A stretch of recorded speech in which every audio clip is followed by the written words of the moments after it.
And now, please, let's welcome the 65th mayor of this great city of Memphis, the Honorable Mayor Paul Young.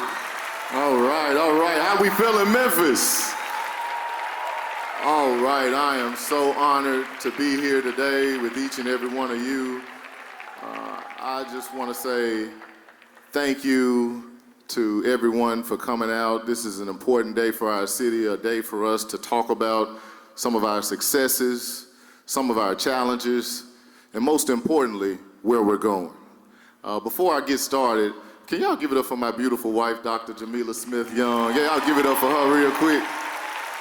And my family, whole family here, I want to make sure that I acknowledge them. And also, can we give it up for this Memphis City Council? City Council members, can you please stand? Vice Chair Carlisle, Chairwoman Janice Swearingen Washington. I want to just publicly say thank you for all of the work that we get an opportunity to put in together. Sometimes we go back and forth, but it's all out of love. And it's all out of love for each other, but most importantly, love for Memphis. Y'all give it up for our city council. Can any other elected officials, if you're an elected official and you're serving in this community, can you please stand? Elected officials, please stand. Y'all give it up for our elected officials. I want to say thank you for your service to our neighbors and our neighborhoods. And every young person, now everybody should give it up for them. Can all the young people in here please stand up? Our young people, this next generation, if you consider yourself, if you're young at heart, you can stand up too. I'm talking about the real young people, but if you're young at heart, you can stand too. This includes our R3 participants. R3, if you're in R3, y'all give it up for R3, our young people. These are young people that have taking the step to try to figure out what's next for them, and I've had such a good time getting to know these. And y'all give it up for our employed participants, our young people that are employed with the city of Memphis. You are the future. You are our future, and we honor you, and we are building this city for you. Our work matters because of the people that are in this room right now. Today, we invited people from all across our city. We have business leaders, entrepreneurs, faith leaders, educators, nonprofit leaders, advocates, artists, creators, influencers, and culture shapers, all in this room, all for one single purpose, because we love our city. Neighbors who simply love Memphis and believe in the future, we welcome you. As I stand here today, I can recall the moments when I was first elected, October 5th, 2023. I would go to a lot of meetings after that, and even prior to that. And I will tell you that there was not a room that I could go into where crime was not some part of the conversation. No matter what part of the city that I went into, it was top of mind. Everybody's mind. At some level, it's always been a focal point for our community. For generations, we've seen poverty, education gaps, long-term disinvestment, which created conditions where violence could take root. And when crime peaked in 2023, we had the most homicides we've ever had. 400 families lost their loved one as a result of a homicide. This wasn't the beginning of the story, it was a breaking point. That's why when we started this administration, we doubled down on our work on addressing violent crime. It's one of our first priorities. One of the first commitments I made to you as mayor was that I was going to work with our city council and all the leaders across this community, and we were committed to reducing serious crime in our community by 40% within 4 years, 10% year over year. And tonight, I'm honored to be able to tell you that we did it in 2. And y'all can clap for that. Because that's not you're not clapping for me. You're clapping for us. You're clapping for the families that now have loved ones with them as a result of the work that's being put in. I hear from Memphians each and every day who are feeling safer about letting their kids play outside or stopping for gas or going to the grocery store. And these voices aren't just coming from the most resourced communities. They're coming from neighborhoods that have carried the heaviest burden of disinvestment and crime for generations. When I talk to parents who've lost their children to violence, when I talk to parents that have lost their, be respectful, sir. Be respectful, sir. Be respectful. We're gonna let him pull himself together back there. Y'all give it up for Brandy Price. Give it up for him. He wants some attention.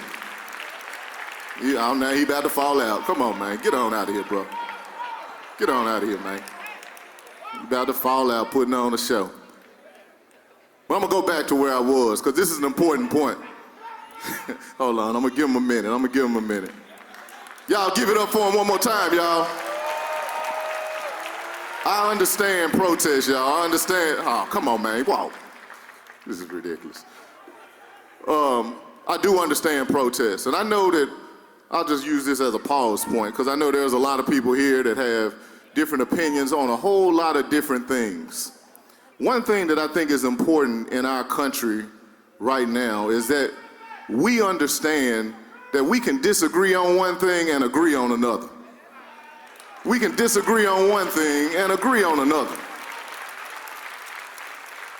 So I just ask audience, if you're here, you have things on your mind, you want to protest some things, let me get through the speech. You're going to hear some things that you like, I guarantee you. Because the things that we're focused on are things that are good for Memphis. We're going to have our time to debate about the issues that we disagree on. I understand it.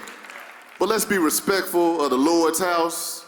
Let's be respectful of everybody that came here to listen, to hear, to learn about where we're trying to go. Because we've had enough of people just trying to get some attention, showing out for the fun of it. I see it every day. I don't comment, but I see it. I know what you're saying. I understand your feelings. But let's save that debate for a time when we can have it. Right now, we're going to focus on where we're going right now. All right, let's get back to it, y'all. All right. And since I was at a pausing point, I was talking about parents who have lost their children to violence. And since I'm here, I'm just going to pause for a minute. And I want to shout out Sharika Carpenter. Sharika, wave your hand. Sharika Carpenter started the Braylon Murray Project. Sharika Carpenter did something special last year, and she worked with my mother. Moms, can you stand up? Mom? Y'all give it up for Pastor Diane Young. Sharika did something special last year because she was looking for justice for a number of parents who lost their loved one and couldn't find who did the crime, couldn't find the killer. They had over 300 individuals went to the Healing Center Full Gospel Baptist Church, and they met with MPD, and they had investigators who met with each one of these parents to talk to them about their case. And when you feel the pain and the heaviness of that work, it becomes urgent. As a husband and a father, I feel that my responsibility goes beyond a title. And right now, I'm proud to say that we are now at the lowest serious crime levels that Memphis has seen in 25 years. I mean, we're not doing victory laps, because it's still too much. Make no mistake. But we can be proud that we're moving in a better direction.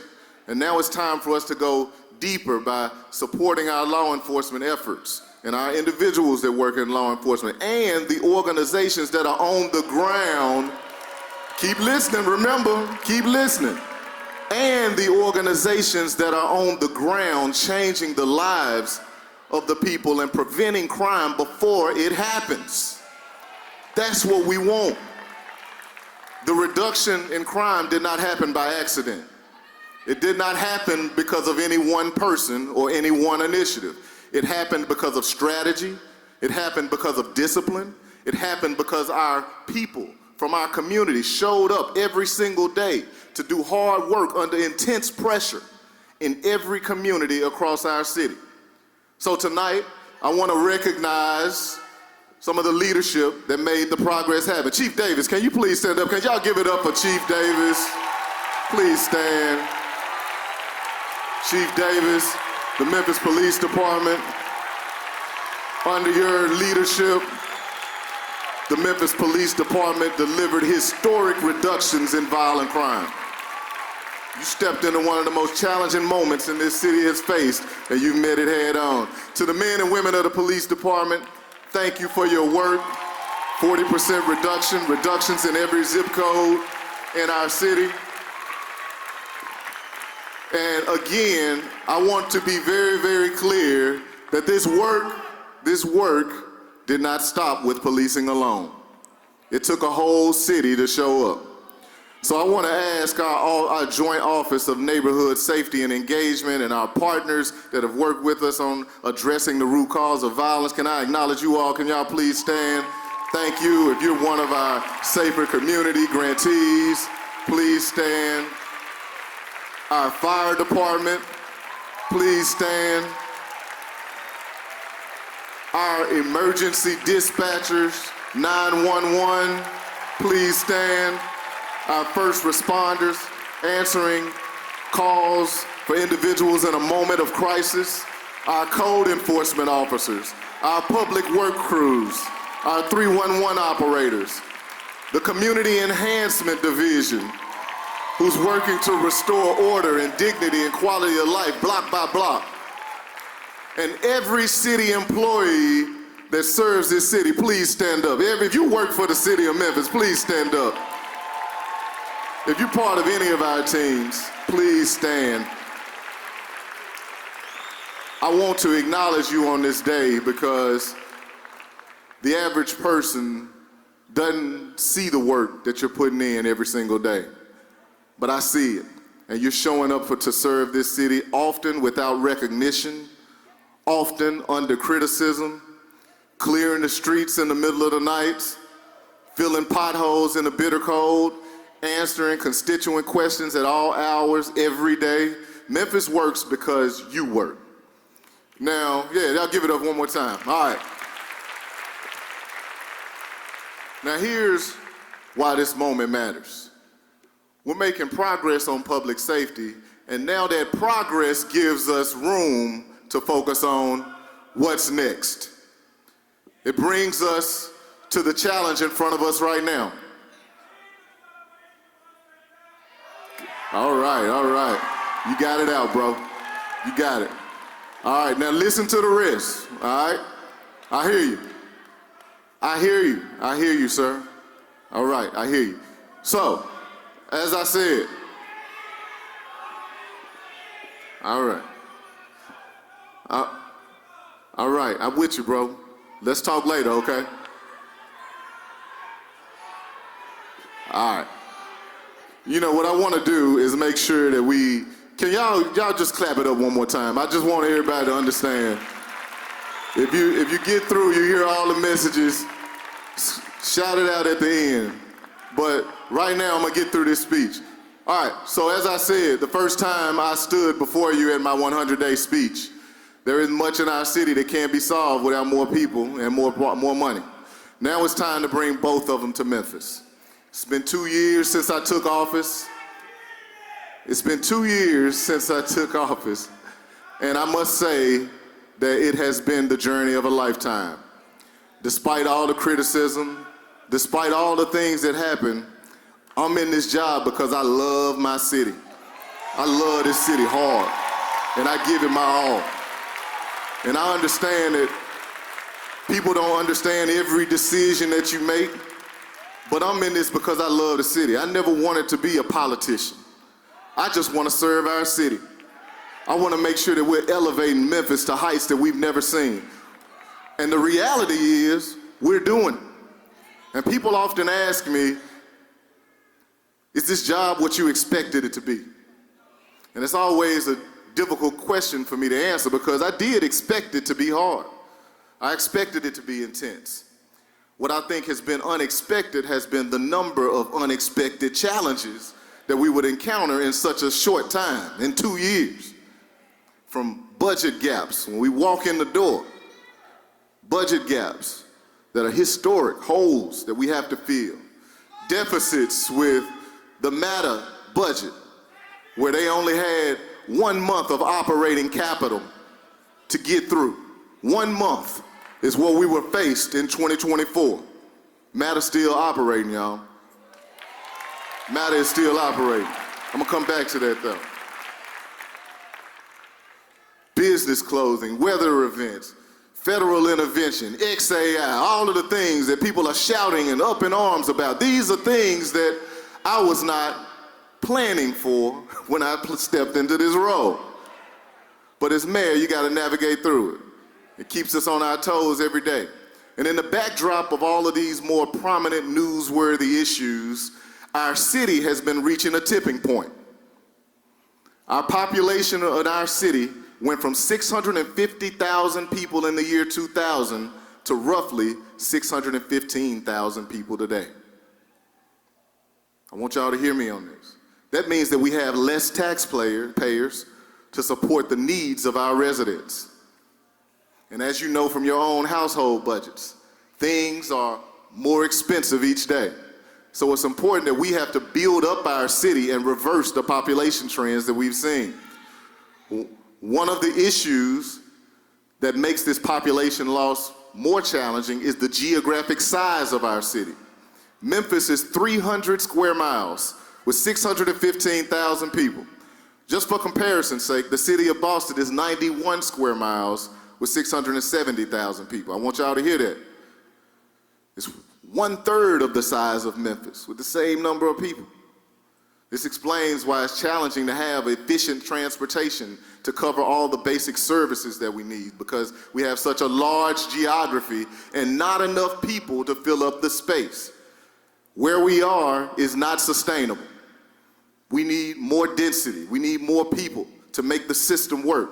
That means our next chapter has to shift our plan from growing outward and taking on more land and annexing to growing upward, building up density in the core. That's why we must be strategic about how we do that, about concentrating investment where it creates the most opportunity, about designing a city that works better for the people who live here today and the people who we want to welcome tomorrow.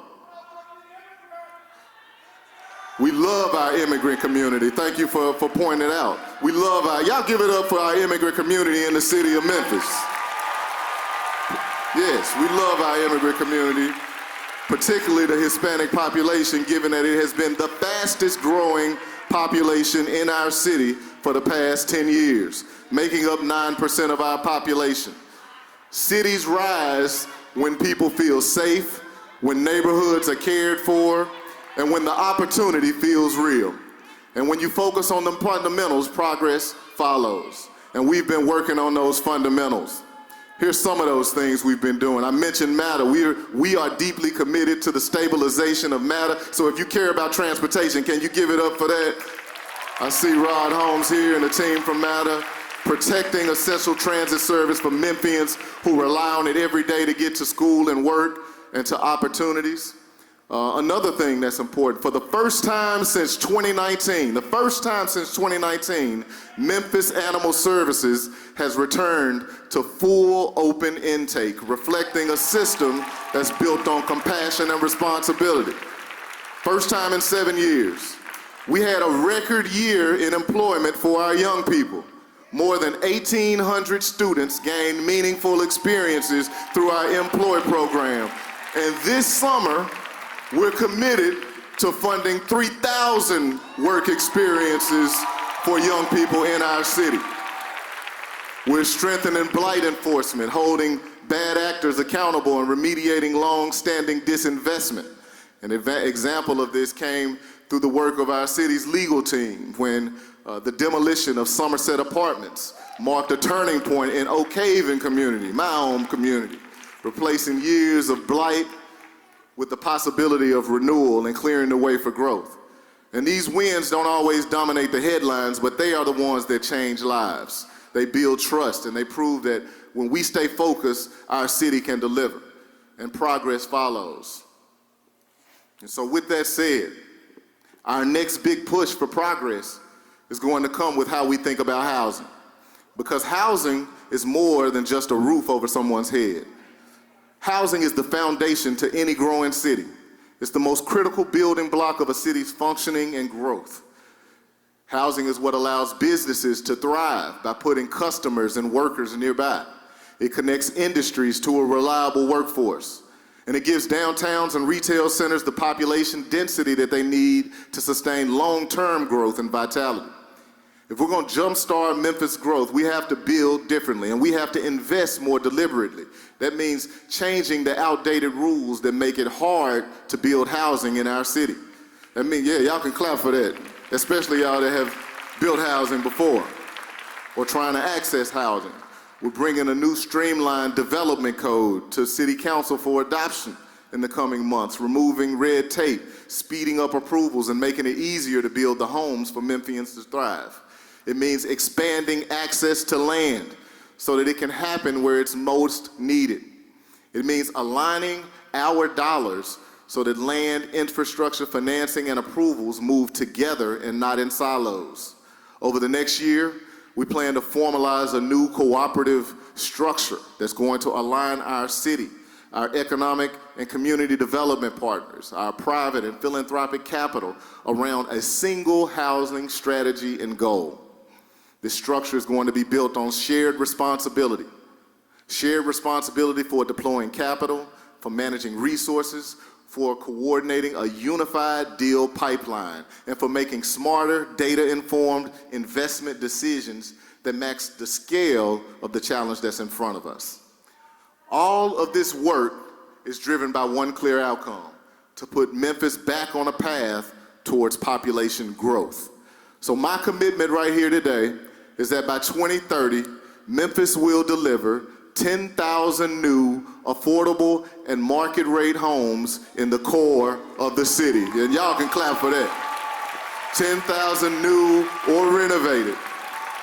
And I know that this goal might sound ambitious, but I want to just tell you about a few things that's happening to let you know that we're well on our way. I see Councilwoman Michael and Easter Thomas here, been working hard in Hyde Park.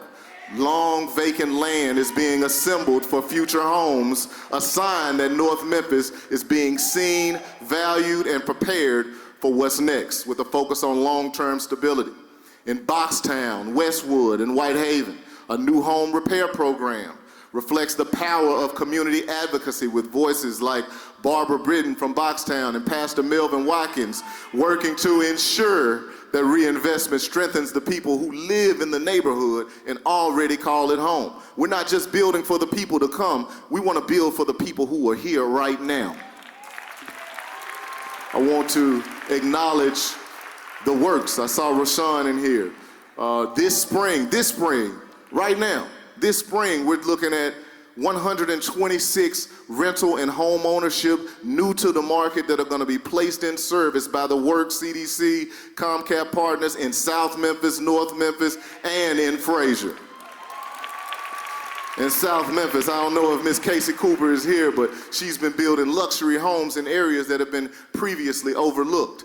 In Uptown and Klondike Smoky City, emerging developers like Wayne Moody. Is Wayne Moody in here? I don't know if he's here or not, but Wayne Moody and 11 other small developers are now taking part in turning vacant lots into essential housing, a program supported by the Memphis Community Redevelopment Agency. 68 lots that are being transformed, growing both neighborhoods and the next generation of local developers and builders at the same time. Our cooperative strategy will allow our team to secure the resources to support the development of quality housing in the heart of our city, as well as identify the resources for our residents so that they can afford to access the housing once it's built. And you can clap for that, because it's important that as we build it, we still have to make sure that it's accessible to the people who need it. That's how housing becomes a growth strategy and density becomes opportunity. It's how we build a city that people are going to choose. We're also going to,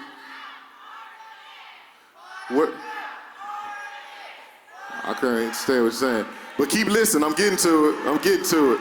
So, we are Austin, we are,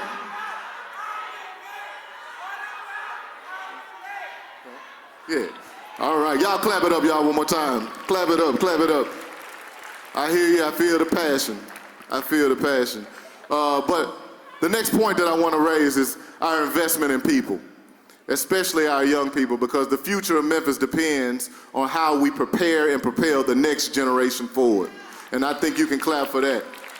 One of the surest ways to reduce crime and keep our city on the right path is to ensure that everybody in the community has access to an opportunity and a job. Right now, there are too many young adults in our city that are full of potential and in need of an opportunity. They're out of school, out of work, and too often out of sight.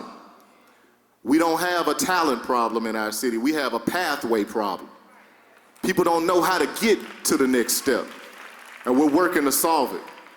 We're developing a workforce strategy for young people that's built around one simple idea, that real opportunity is created when work, training, and long-term careers are intentionally invested in and connected to the people that need them.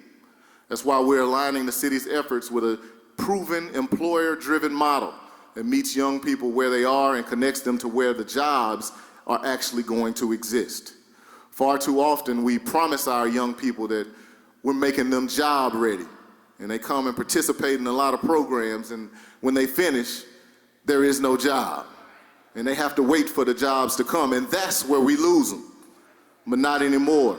Along with our partners and community leaders, we're building clear pathways to prosperity for young adults through our partnership with the Collective Blueprint and Prosper 901 initiative. And we're focusing on 3 strategies to change the lives. Here goes another big goal. We want to change the lives of 5,000 young people by 2030. And we're going to do it in 3 ways. First, we're expanding paid work. By 2030, we will scale paid work experiences so that more young adults have access to internships, apprenticeships, and on-the-job learning with real employers earning real wages. These aren't simulations. These are jobs that exist right now that pay at least $17 an hour and provide meaningful experiences for our young people entering the workforce. Second, high-quality training that's tied to demand. We're expanding access to training opportunities aligned where Memphis is already strong and growing. Areas like technology, healthcare, the skilled trades, education, hospitality. These pathways combine technical skills with coaching, soft skills, and wraparound support, because we know that talent grows when people are supported as whole human beings. Third, careers that last. We're working with employers to provide capital to increase the number of high-quality, full-time, semi-skilled jobs in our city with the clear advancement pathways and wealth-building opportunities. That means supporting job creation, entrepreneurship, employee-owned models, those things that allow young people to build stability and a stake in the city. That strategy is driven by data, it's employer-led, and it's accountable to outcomes, and the results are real. When access to opportunity expands, lives change, families find stability, communities grow stronger, and the entire city benefits. And as the third leg of our growth strategy platform, we're ready to recognize and amplify our culture as a serious economic driver. Y'all give it up for culture. Memphis is a special city. You just saw all this amazing talent. You go to any church in the city, you're gonna see talent like this. We have it in droves. Culture is not a side note in strengthening the city, it's a key. You don't advance your city by fixing what's broken. You advance your city, and you do have to fix what's broken, but you advance the city by leaning into the areas where you have a strength. And culture is where we have a strength. We don't just have culture, Memphis is culture. You can ask any visitor. They'll tell you that Memphis feels different, and they'll say it with love. They recognize what so many people see, that Memphis is special, that innovation is in our DNA, that we're a culture city. From music to food to movement, Memphis is foundational to what the world knows as American culture. Not inspired by it, not adjacent to it. We are the source. Whether it's the blues, gospel, soul, rock and roll, hip hop, these did not pass through Memphis. They were born here. They were shaped here. They carried from neighborhoods to the world. You look at Stacks and you see what the world received as a result of the culture that lives here. That's the purpose behind our next initiative, which is Memphis Music Live 365. Memphis Music Live 365. What that means is that we are working with business owners, artists, to ensure that there is live music happening in Memphis 365 days a year. And this initiative is about lifting up what already exists and connecting it to opportunity, promoting our music culture, attracting visitors, engaging residents, helping to create more consistent income for musicians and artists. We want to build pathways for creative talent to turn passion into profession. It's about ensuring that the people who create the culture can build lives and their futures here. Y'all give it up for that. We're gonna keep on going. I know y'all got things on your chest, but we're gonna keep going. We hear you, but we're gonna keep going. This is where you all come in, y'all. We want the influencers, the artists, the tourism leaders, the chamber, the hospitality partners, every person in this room to help us tell the story of our city. I want you to share the fact that any Sunday church service in Memphis is probably better than any paid show that you can go to in New York City. And if we can get people to God through the music, then I'm not mad at that either. We should share the coffee shop acoustic sets, the late night blues master classes on Build. I want you to remind your followers and friends about all the world-class talent that lives here. We're not chasing a title, we're simply claiming what has already been true. We are the original music city. Y'all give it up one more time.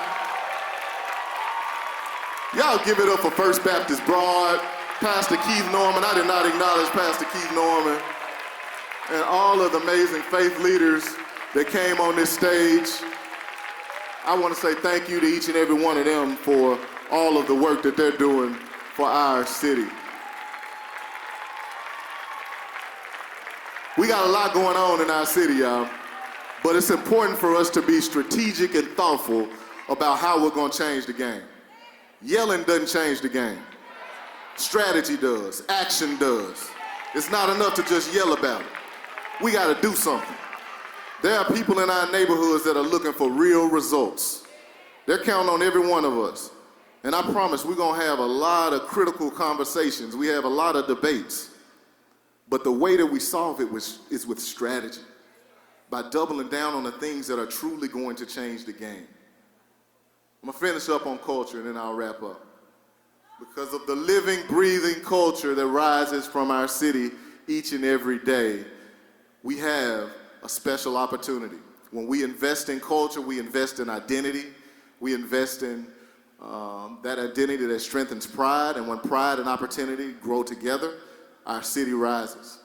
And that growth only lasts when people feel rooted, when neighborhoods have places and leaders that hold communities together. In Fraser, we have a new LEED certified library. Y'all give it up for Fraser Library. Our new director is here, Eric Harris. Thank the library team. That's paired with the new Floyd Plaza. Y'all give it up for the late Pastor Ricky Floyd.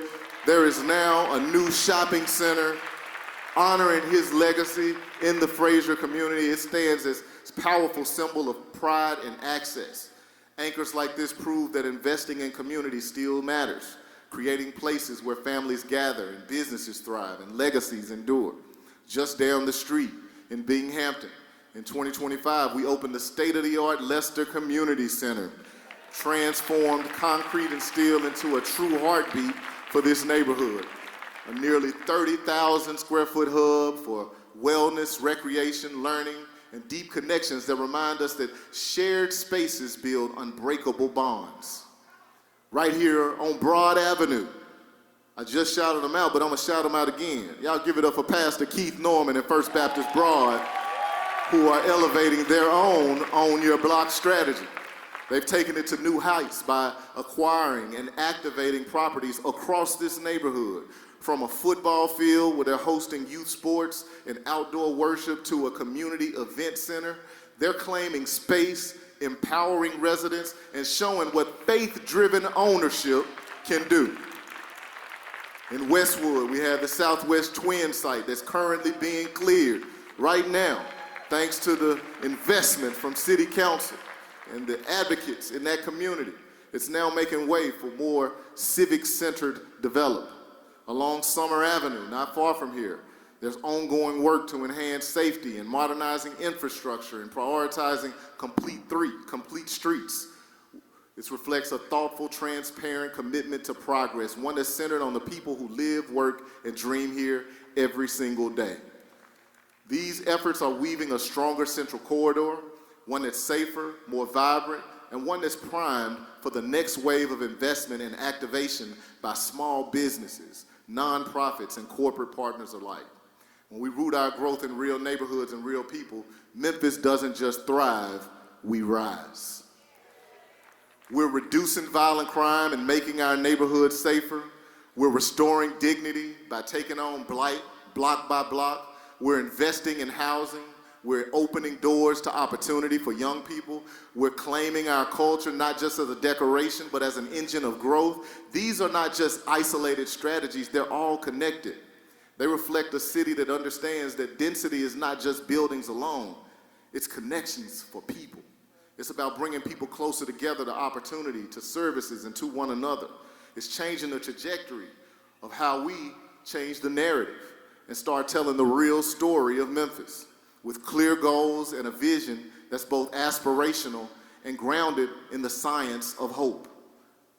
Hope is defined as a belief. Y'all give it up for hope, because that's what underpins a lot of the things that we need. Hope is the belief that tomorrow can be better than today if you just know the logical steps to get there. If you just know the logical steps to get there. And for too many in our community and for too long, they don't know what the logical steps are. And so if government is working for them, we have to make it clear what those logical steps are. In 2024, I committed to reducing serious crime by 40% in 4 years, and we delivered on that promise 2 years early. Now, I'm committing to the next chapter.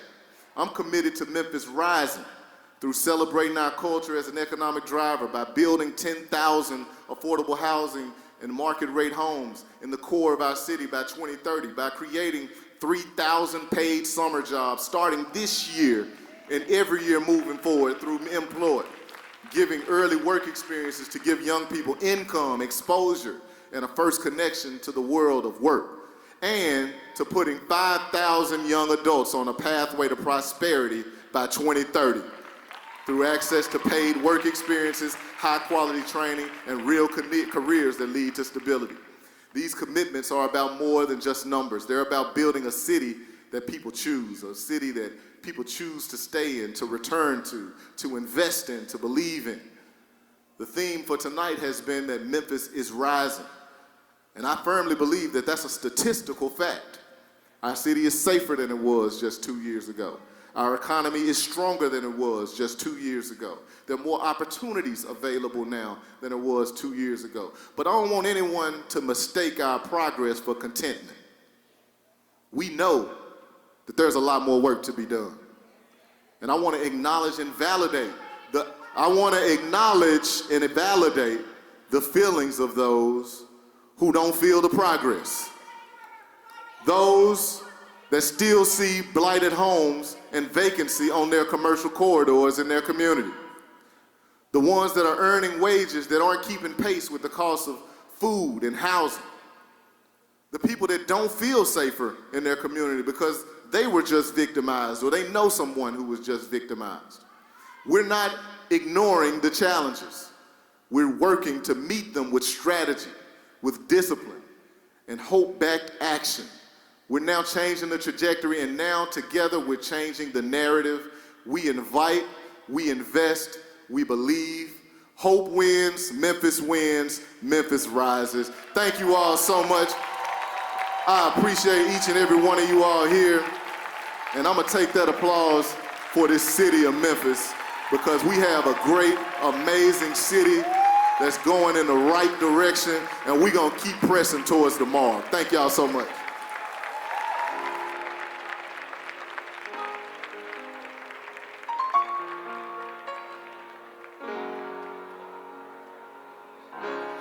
You're broken down.